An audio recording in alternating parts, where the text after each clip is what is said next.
오늘 은혜를 나누고자 하는 말씀은 구약성경 출애굽기 1장 8절 10절 3절 1절부터 15절까지 말씀입니다. 지상에서 영혼을 지향하며 살아가는 사람들이란 제목입니다.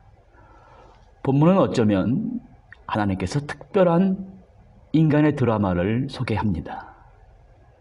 인생에 방황한 사람들, 실패한 사람들을 불러주시고 그 방황과 실패에서 탈출시키시고 이 세상에 살면서 저 다가오는 영혼을 바라보고 지향하며 살아가게 하는 이야기입니다. 이 드라마는 찬란한 고대 근동 문명 속에서 태동했다가 한 시대를 마감하면서 먼지를 휘날리면서 폐허 속에 살아가는 사라지는 이야기는 전혀 다른 교훈을 줍니다. 그것이 무엇입니까? 먼저 출애굽기 1장 8절 10절에 방황으로부터 탈출시키는 드라마입니다. 인류 역사가 시작되는 바로 그 순간부터 사람들은 생각했습니다. 인간의 생명이란 무한히 계속되는 것이 아니라 유한한 것이다. 그 부인할 수 없는 사실을 회피하는 것이 아니라 인정했습니다. 타협하고 매 순간 인류는 대응하기 위한 논리가 필요했습니다. 그 대응이란 눈에 보이는 가시적인 세계가 유일한 실제가 아니다. 비록 눈에 보이지 않더라도 현실을 초월하여 사고할 수 있는 상상력과 능력이 두드러지게 나타났습니다. 그 성경의 주인공들이 바로 히브리인이라고 합니다. 구약 성경의 히브리인들이 역사의 표면에 등장하기까지는 나라가 없었습니다. 떠돌이었습니다. 찬란한 문명 위에 꽃을 피운 나라와는 달리 나라도 없이 방황하며 정처 없이 떠돌아다니는 유목민이 히브리인들이었습니다.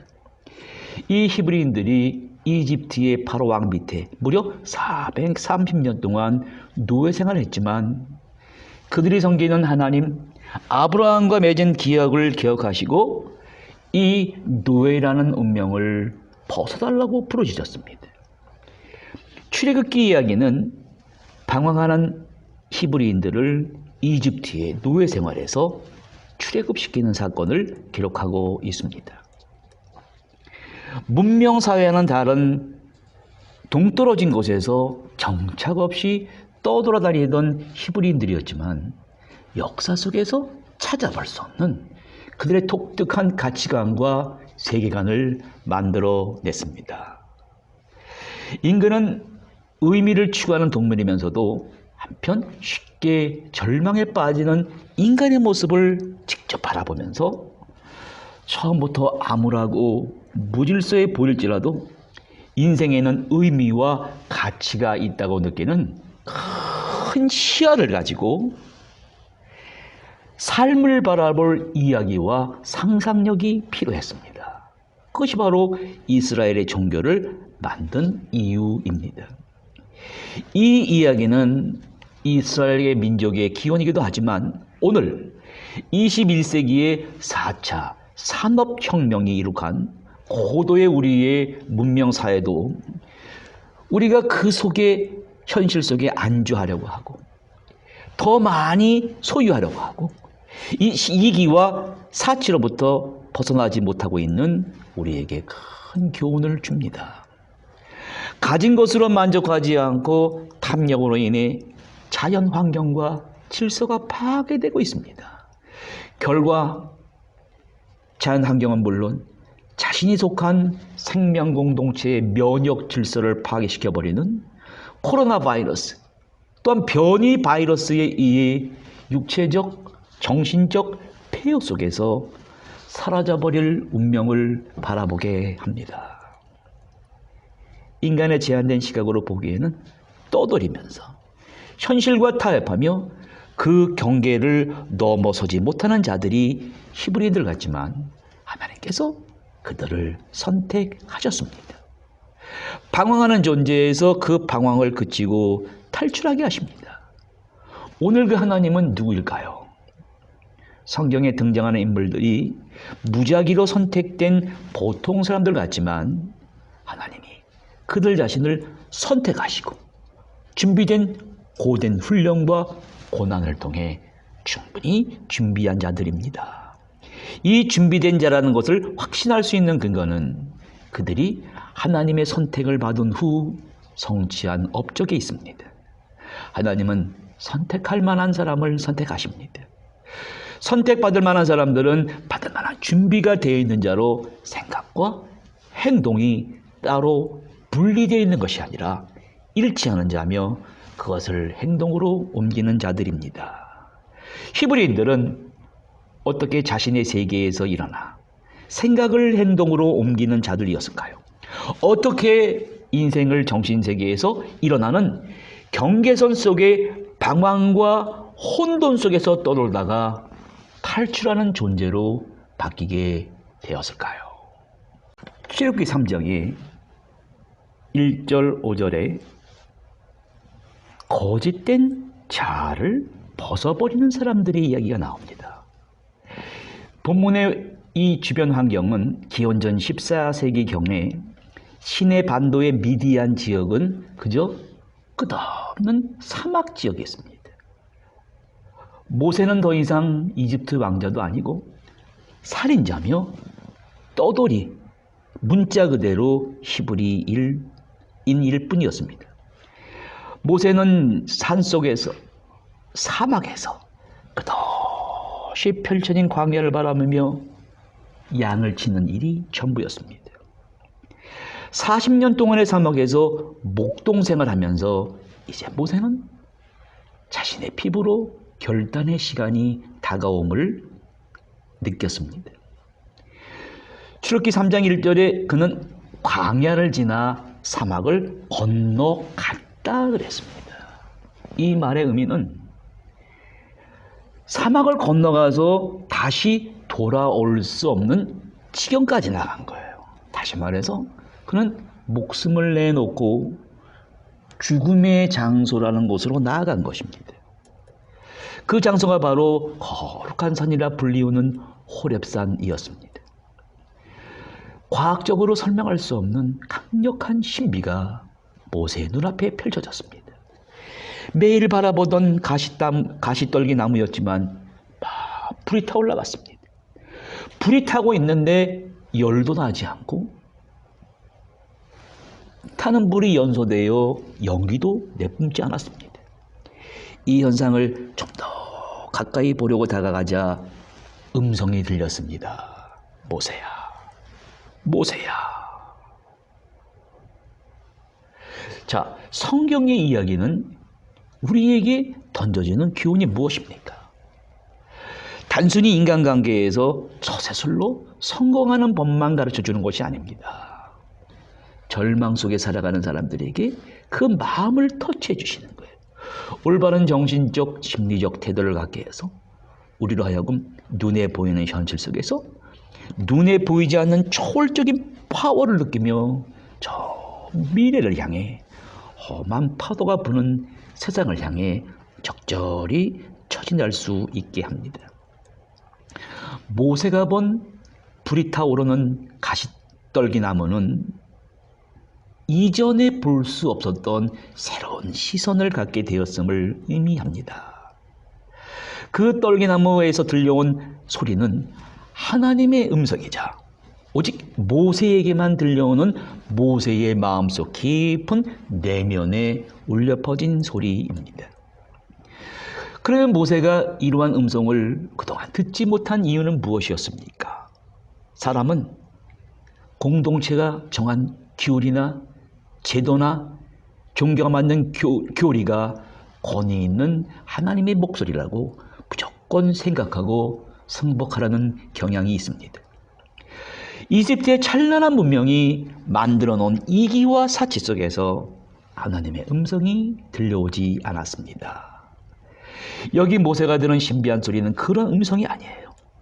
세상과 타협하는 소리가 아닌 오랫동안 40년의 광야에서 침묵과 묵상을 통해 새로운 시각을 가지게 되었습니다. 거기서 음성이 들립니다. 모세야, 모세야.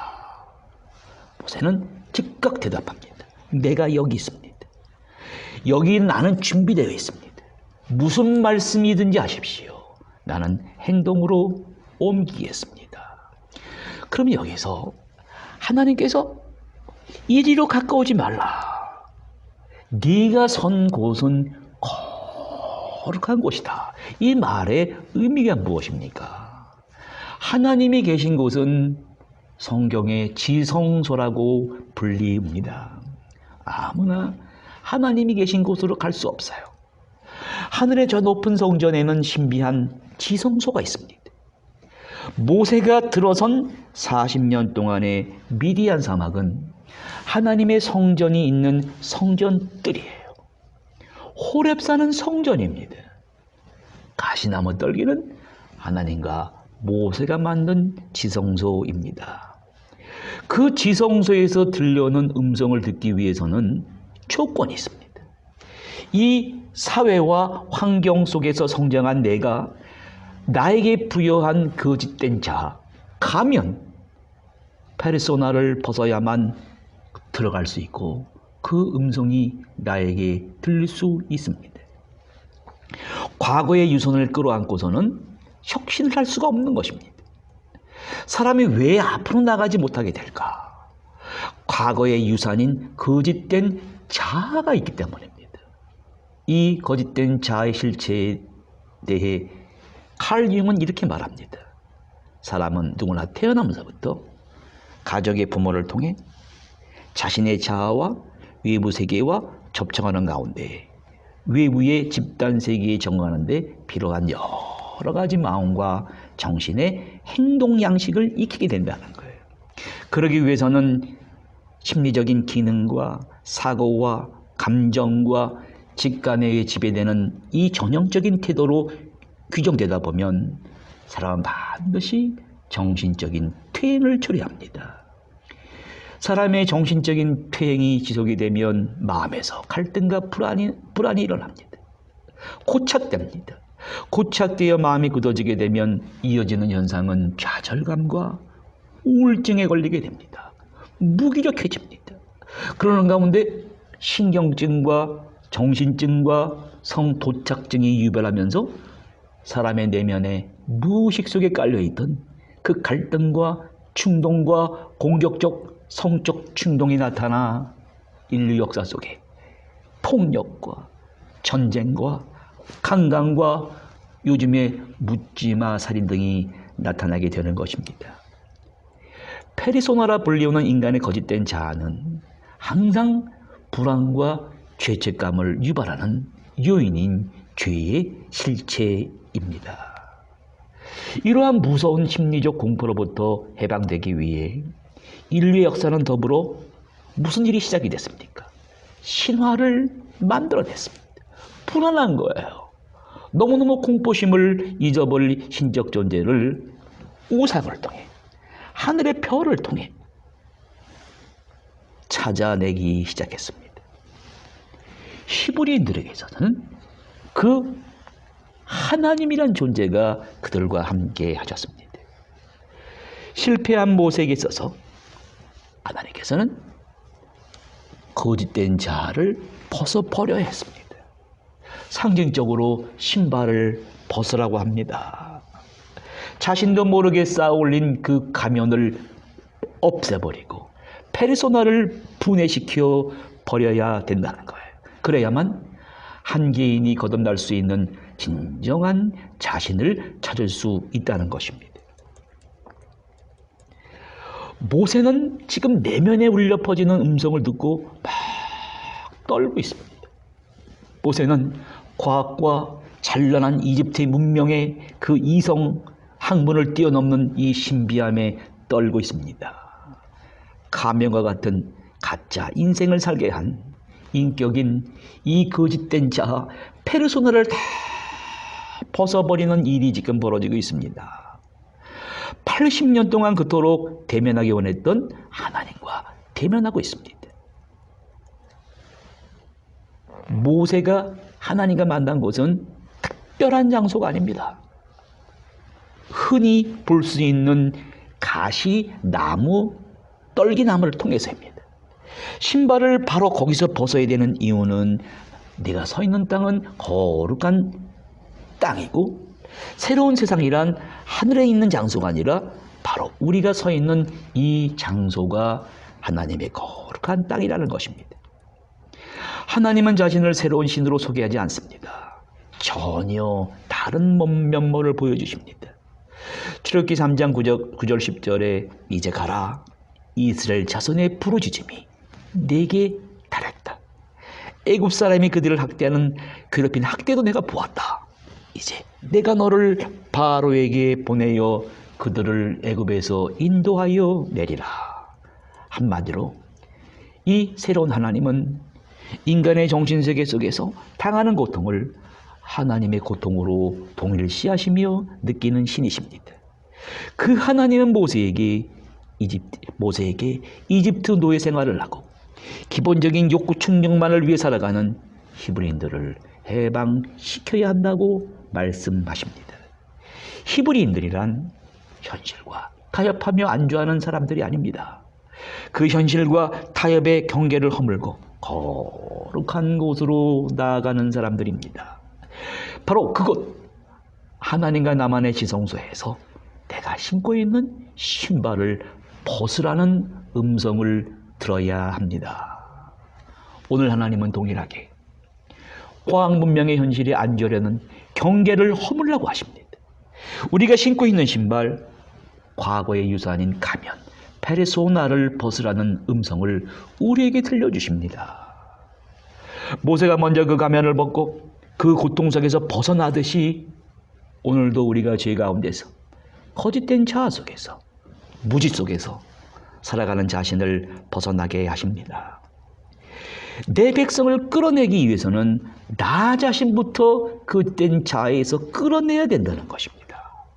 모세는 생전에 들어보지 못한 음성을 들려주시는 그 하나님의 존재는 구체적으로 어떠한 분인가를 알기를 원했습니다. 오늘도 우리에게 동일한 음성을 들려주시는 그분은 과연 누구이십니까? 그 하나님은 우리들을 이 세상에 살면서 궁극적으로 어떠한 존재로 만들어주시기를 원하십니까? 출애굽기 3장의 13절 15절의 말씀은 우리를 영혼을 치양하는 존재로 바뀐 사람들을 만들어 주십니다. 하나님 모세에게 나는 너를 바로에게 보내요. 나의 백성을 이스라엘 백성을 이집트에서 이끌어내겠다라고 말하지만 여기 모세를 한번 보세요. 모세의 반응은 특별했습니다. 하나님의 이름을 물어봅니다.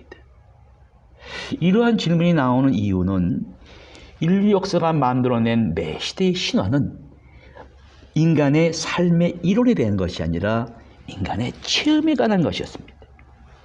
인간이 겪는 공경 속에서 헤어날 수 있도록 돕기 위해 만들어낸 것이 신화요, 그들의 신의 이름이었습니다.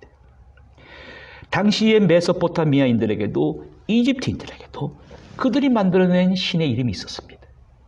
모세는 하나님에게 이집트인들이 당신의 신의 이름이 무엇이냐 물어보면 무엇이라고 대답하겠습니까? 그때 하나님의 음성이 출애굽기 3장 14절에 이렇게 말씀하십니다. 스스로 있는 자가 나를 너희에게 보내줬다 하라.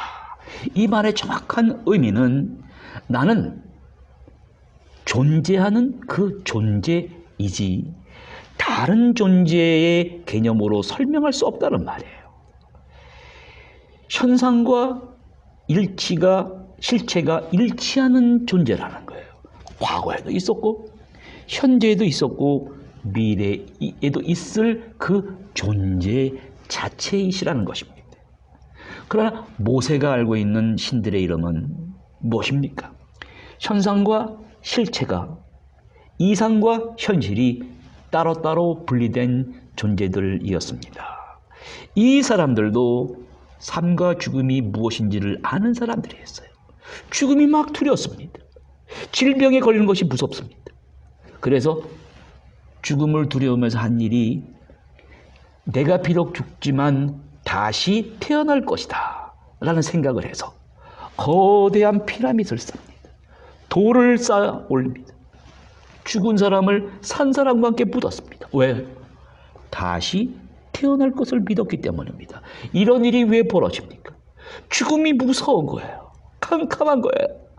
다시 태어나고 싶었다는 것은 죽음에 대한 두려움과 공포를 잊고 싶었기 때문입니다.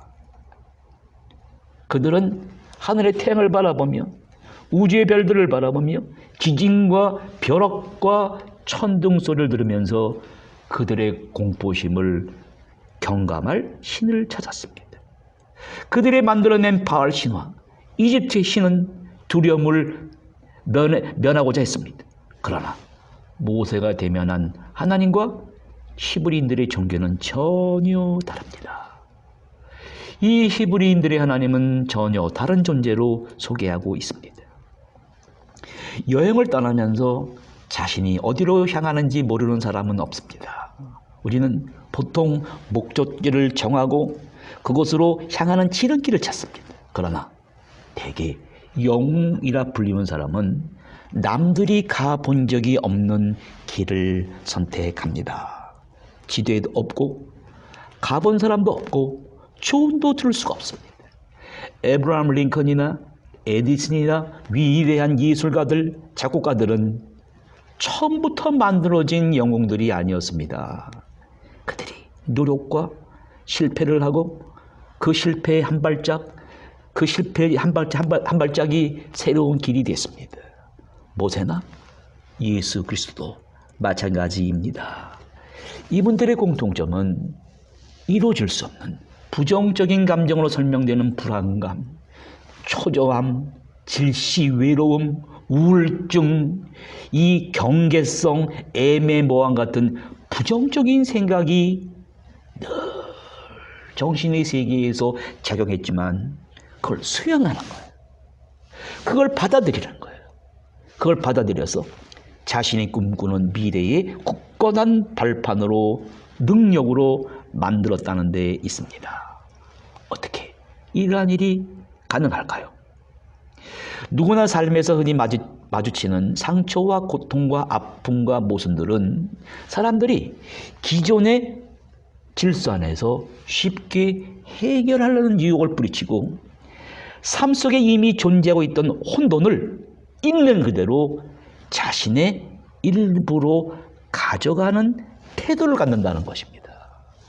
삶의 혼돈을 자신의 삶의 일부라는 개념을 만들어낸 영국의 낭만주의 시인이 있습니다. 존 키츠라는 사람이에요. 이 사람의 묘비명에는 이러한 영문이 쓰여 있습니다. Here lies one whose name was right in water. 여기에 물 위에 이름을 쓰려는 사람이 누워 있습니다.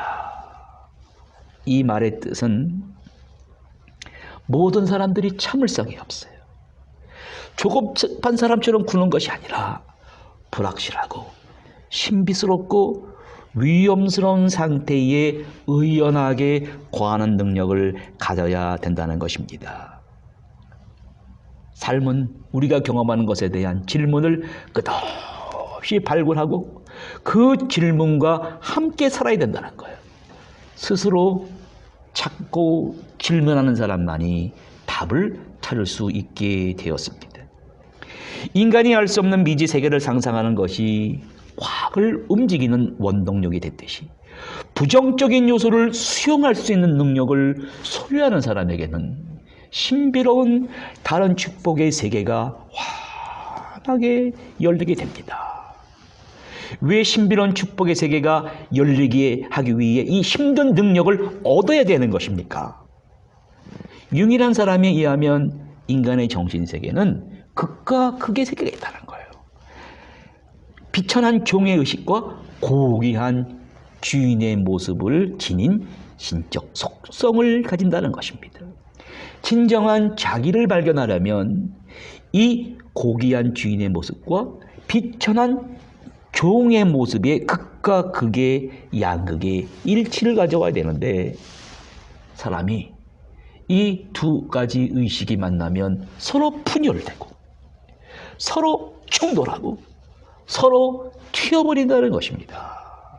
여기 모세를 보세요. 모세의 내면의 세계에 양극의 세계가 있었습니다. 조화를 이루기 위해 분열을 이루며 튀는 순간이 어떻게 벌어지고 있습니까? 하나님이 모세에게 가르친 가르침은 바로 그 장소, 네가 40년 동안 지겹게 다녔다는 그 더러운 먼지 나는 그 장소가 내가 너와 함께하는 지성소다, 천국이다, 그런 생각의 전환을 가져와야 되는 거예요. 하나님과 만나는 곳은 특별한 장소가 아니라 나의 희노애락을 경험하는 삶의 장소입니다. 모세가 이스라엘을 구원할 장비 역시 특별한 것이 아니라 그가 40년 동안 가지고 다녔던 지팡이입니다. 오늘 하나님께서 동일한 기적을 이러한 상징으로 보여주십니다. 우리 마음속 깊은 곳에서도 모세가 보고 들은 영원히 불타지 않는 가시떨기나무가 있다고 합니다. 그 나무가 하나님의 존재를 보여주시고 그 음성을 들려주십니다.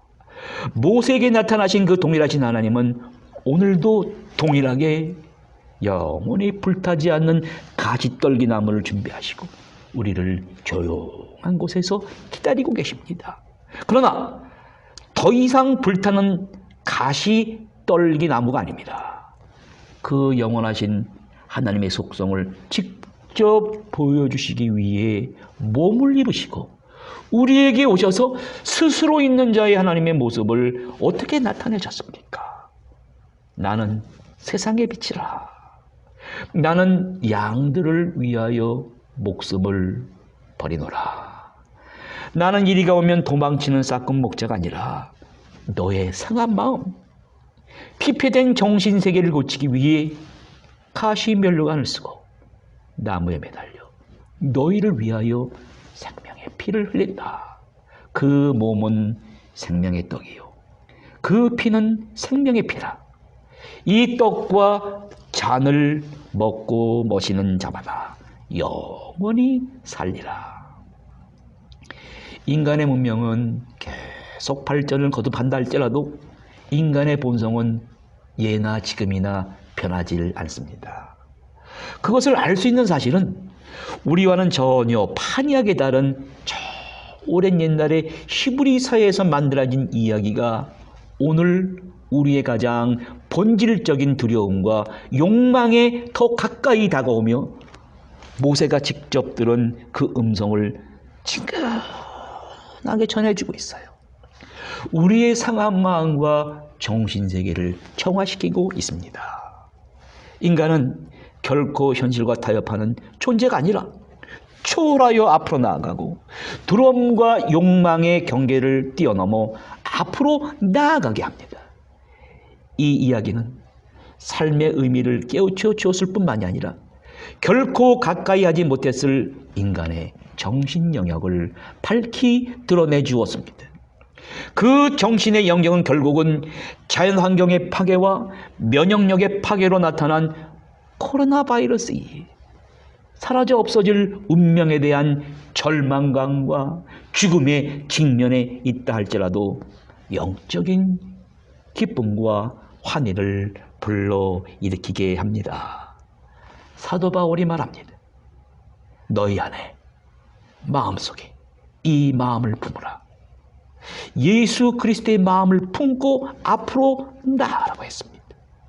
인간 존재 깊은 속에서 내재한 이 영원성을 모두 소유하시고 모두 지향하셔서 이 세상의 방황에서 갈등에서 벗어나 거짓된 자아 가면을 벗어버리고 지상에 살면서 영혼을 지향하는 성도님들 되시기를 간절히 바랍니다.